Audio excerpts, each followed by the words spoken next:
I started doing what I'm doing back in, say, probably 1985, because I realized that one of the pathways to totalitarian catastrophe was deceit at the individual level. This is something that Solzhenitsyn made very much of, Orwell as well, Huxley as well.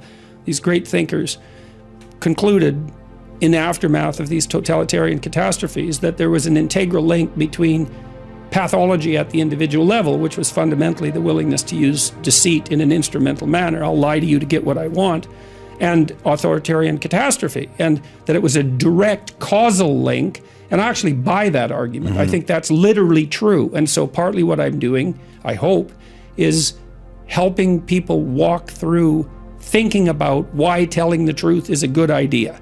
Not only for them, not as a top-down, shake your finger moral injunction, don't lie, you shouldn't lie, but in a detailed manner to explain the relationship between the instrumental use of deceit and the collapse of civilizations. And that connection is way closer than people think. You know, so one person influences 1,000 people, for sure, in their lifetime, and sometimes a lot more than that. And 1,000, you know, the next rung out from that, 1,000 times 1,000 is 1,000,000, and the next rung out from that is 1,000,000,000. And so you're always at the center of a concentric circle that 2 rungs out contains 1,000,000,000 people. Well, it turns out that what you do matters. And basically what I'm doing, as I hope, is touring and talking to people face to face in these lectures, for example, and making the case that it's a terrifying case. Everyone says, well, we want meaning in our life. It's do you now? Do you now? Because you might ask yourself, what's the more threatening possibility? That nothing you do matters, which means you can pretty much do whatever you want. That's the upside of that nihilistic claim, no responsibility, right? And why not pursue narrow-focused hedonism, since nothing matters anyways? So that's the shadow of nihilism. Or everything you do matters. And it's a lot more terrifying to contemplate that, is that you will be held accountable for everything you do. And I believe that firmly, partly as a consequence of my clinical experience. I never saw any one of my clinical clients ever get away with anything, even once. And you think, well, people get away with things all the time. It's like, no, they don't. They might gain a narrow advantage in one dimension in the short term. But, you know, let's say that you use deceit in your business practices. First of all, that doesn't work very well because people will figure you out. So as a long-term strategy, it's terrible. It just doesn't work. No one is going to play with you if you're a cheat. But let's say that someone asked me the other day, well, what about these dictators that ruled their whole life, and they were at the top of the hierarchy, let's say, and they had all the power. Stalin's a perfectly good example. It's like, didn't he win? Well, everyone Stalin ever talked to lied to him because they were absolutely bloody terrified of him. His country was a nightmare. It was a hell, or as close as we've been able to produce, with the possible exception of the Nazis and the Maoists, but it was up there in terms of hell. And did he rule? Yes, but he ruled hell.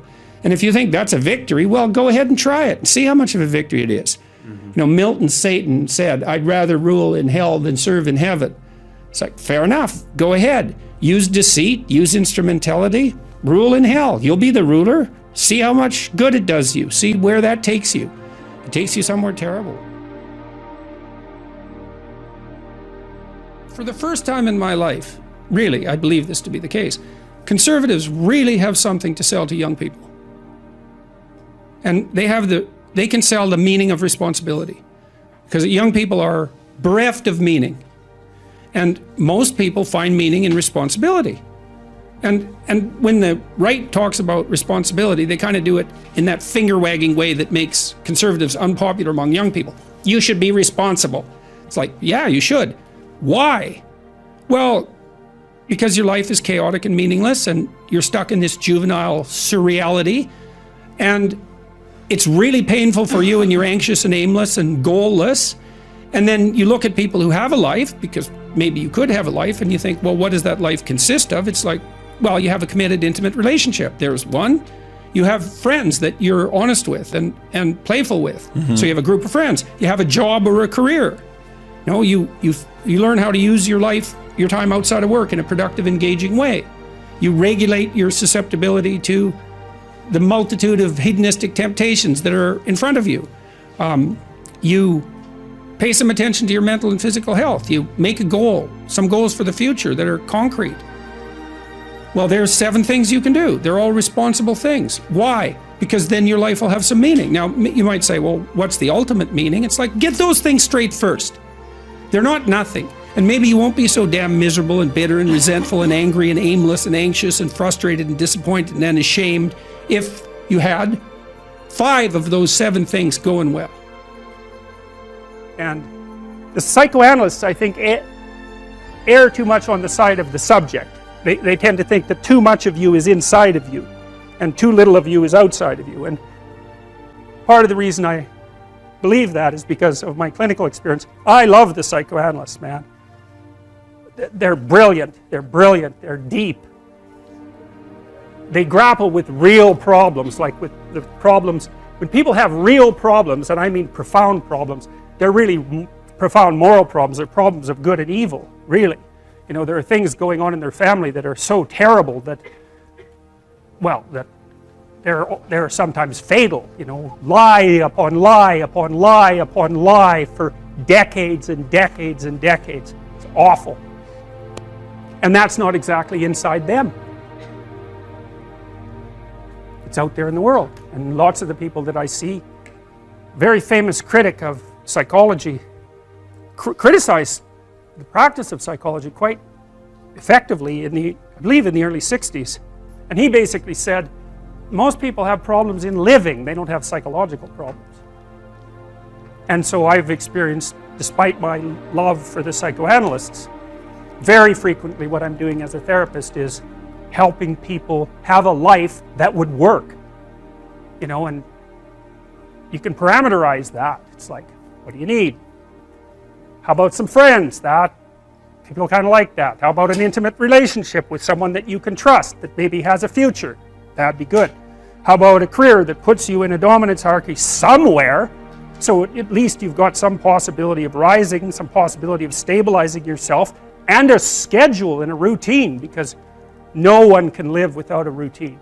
You just forget that. If you guys don't have a routine, I would recommend, like, you get one going, because you cannot be mentally healthy without a routine. You need to pick a time to get up. Whatever time you want, but pick one and stick to it, because otherwise you dysregulate your circadian rhythms and they regulate your mood. And eat something in the morning.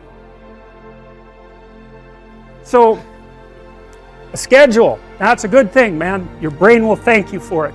It will stabilize your nervous system. With a bit of a plan, that's a good thing. You need a career, you need something productive to do with your time. You need to regulate your use of drugs and alcohol, most particularly alcohol, because that does in a lot of people. You need a family, like the family you have, your parents and all that. It'd be nice if you all got along, you could work on that. That's a good thing to work on. And then, you probably need children at some point. And that's life. That's what life is. And if you're missing, you may have a good reason to not be operating on one of those dimensions. It's not mandatory. But I can tell you that if you're not operating reasonably well on 4, I think I mentioned 6, if you're not operating reasonably well on at least 3 of them, there's no way you're going to be psychologically thriving. And that's more pragmatic in some sense than psychological, right? Human beings have a nature. There's things we need. And if we have them, well, that's good. And if we don't have them, well, then we feel the lack. And so behaviorists, behavioral psychologists concentrate a lot more on that sort of thing. It's practical. It's like strategizing. Make a career plan. Figure out how to negotiate, because that's bloody important. Figure out how to say what you need. Figure out how to tell the truth to people. Figure out how to listen to your partner in particular, because if you listen to them, they will actually tell you what they want, and sometimes you can give it to them and maybe they'll return the favor. And if you practice that for like 15 years, Well, then maybe you're constantly giving each other what you want. Well, hooray, that would be good. And then there's two of you under most circumstances, and it's better to have two brains than one, because people think differently because of their temperament mostly. And so the negotiation is where the wisdom arises, and it's part of the transformation, the psychological transformation that's attendant on an intimate relationship, and one of the fundamental purposes of a long-term intimate relationship.